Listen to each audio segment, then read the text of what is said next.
ये कहानी दो बच्चों की है जो एक ही गांव में रहते थे।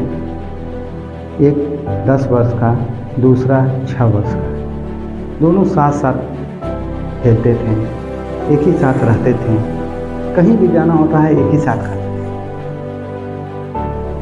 थे। एक बार खेलते खेलते वो क्या हुआ कि गांव से बाहर चले जाते और गांव के बाहर एक कुआं था। अब खेलते खेलते बड़ा वाला बच्चा अचानक कुएं में गिर जाता है और उसे तैरना भी नहीं आता था। वो चिल्लाने लगता है, बचाओ बचाओ। छोटा वाला ही बच्चा बाहर अगल बगल सब जगह देखता है कहीं तो कोई मिल जाए, लेकिन उसे कोई नज़र नहीं आती है। तभी उसे कुएं के बगल में ही एक बाल्टी या रस्सी नज़र आती है। अब वो रस्सी या बाल्टी फेंकता है कुएं में और कहता है कि तुम पकड़ लो बाल्टी को, और पूरा दम लगा के खींचता है। अंततः खींचता रह गया जब तक कि वो बच्चा निकल नहीं गया और दोनों देखकर गले मिलकर रोने लगते हैं। और फिर अचानक याद आता है कि गाँव जाएंगे तो सबसे शादी होगी, बताएंगे ऐसी ऐसी बात हो गई है, कुएं में गिर गए थे। खैर जाते हैं वो बाहर अपने गाँव में और सारे लोगों को, अपने घर वालों को बताते हैं कि ऐसी ऐसी बात, लेकिन उनकी बातों को कोई ध्यान नहीं देता है कि आखिर इतना बड़ा बच्चा गिर जाता है तो छोटा कैसे निकालेगा। लेकिन उस गांव में एक रहीम चाचा रहते थे, उनको उनकी बातों पर विश्वास था। चाचा अगर कह रहे हैं ये सही है, क्योंकि गांव में, पूरे गांव में जयीफों में सबसे अच्छा व्यक्ति थे जो कभी झूठ नहीं बोलते। तो सारे गांव वाले कहें कि जरूर कोई बात हो, अगर ये कह रहे हैं कि नहीं ये है, तो सारे गांव इकट्ठा हुआ और रहीम चाचा के घर और उन्होंने ये बात रखी कि आप कैसे कह रहे हैं कि छोटा बच्चा कुएं में से बड़े बच्चे को निकाला है,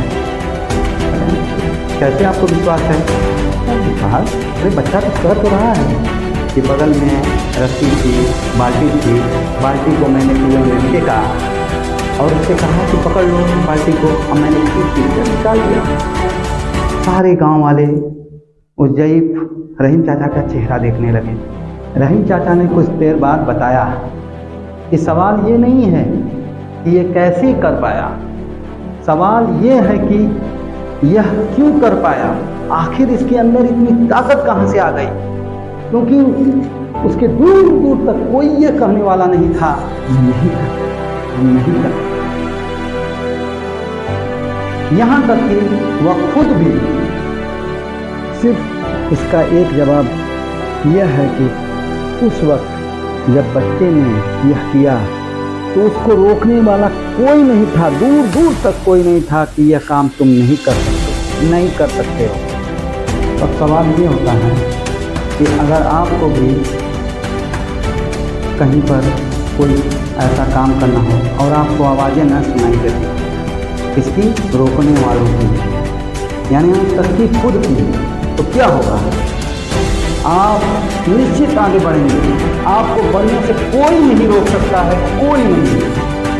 यदि आप उस बच्चे की तरह दूसरों की आवाज़ नहीं सुनोगे तो क्या होगा? आप श्योर आगे बढ़ोगे, आप बिल्कुल आगे बढ़ोगे, लेकिन इसके लिए क्या करना होगा? आपको दूसरों के साथ साथ खुद की आवाज़ को नहीं सुनना है। लेकिन जीवन में ऐसा नहीं होता है। जीवन तो और कुछ करने को तैयार है। तो आपको क्या करना होगा? 2 दीवारों को तोड़ना होगा। पहला, कोई दूसरा कुछ भी कहे आपको नहीं सुनना है। दूसरा, खुद का। तब आपको बढ़ने से उस बच्चे की तरह कोई नहीं रोक सकता है, कोई नहीं रोक सकता है।